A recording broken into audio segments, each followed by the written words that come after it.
آره بذار اونو بیاره اون بهتر. این شیفت لیمانیه. این شیفت لیمانی.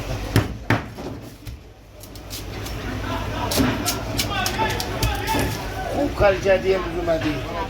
ماهیامون خیلی تازه دورت بگردم. میدونی خیالم راحت میشه. فدات چه؟ چند روز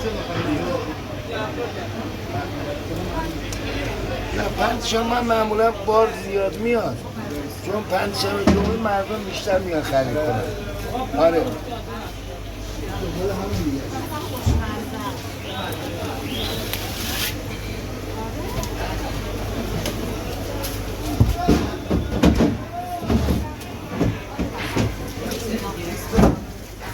جان چی؟ نه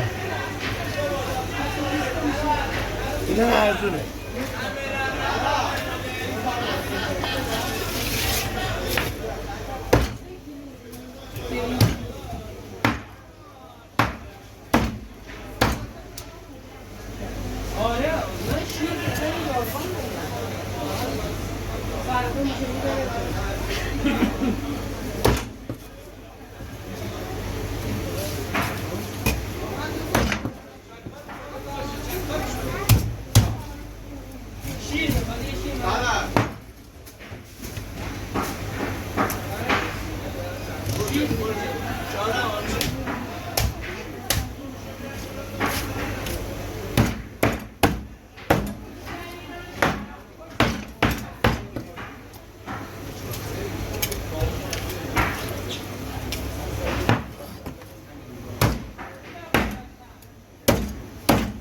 اما کیسه برداشتی؟